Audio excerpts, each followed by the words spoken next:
see this movie, dude. I stumbled across, it's now Screen Skills, but at the time I think it was called Skill Set. They were running a year-long traineeship for 10 Black young people in London to make 10 films, and you learn about filmmaking. So on the course, we learned about lighting, being a DOP, a UPM, a producer, then we had to edit the short films. And that I knew after graduating, if I wanted to get into, I discovered I wanted to get into film. I just didn't know how to, I didn't know anything about the craft and the technical side. I just thought you switch on a camera and you go. And actually, that was such a great scheme. You didn't have to pick one before you started. You could just go in and do a bit of everything. It was a bit of everything. And they had, it was all, I think it was like lottery funded. It was a pilot scheme. So they only rolled it for 1 year. And it's such a shame it stopped after that, because I thought it was really, really great. And it was a little college called Video College in,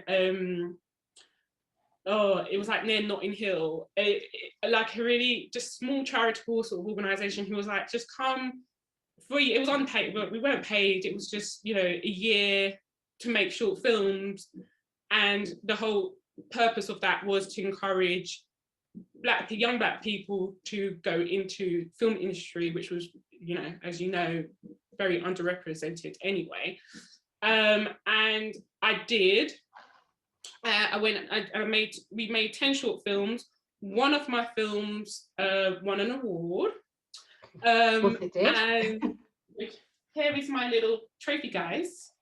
Of course, well done, congratulations. And it was sponsored by Eon Productions, and I met Barbara Broccoli at the award show, so that was in 2011.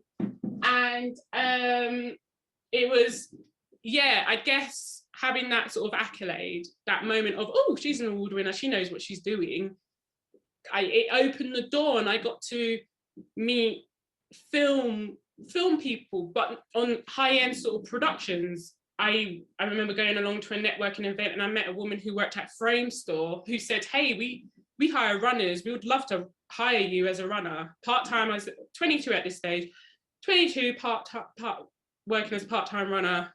And at the same time, Gravity was in pre-production at Frame Store. Frame Store were doing the previews on Gravity, and I met the editorial team, the lovely Mark Sanger, who went on to win an Oscar for Gravity, and I fell in love with the team. I really loved the environment. I really, you know, I liked editorial, I thought this was for me, and I made the decision that editorial was for me, and they hired me as their editorial trainee, and that was my first job, like proper paid full-time job, editorial trainee for Gravity.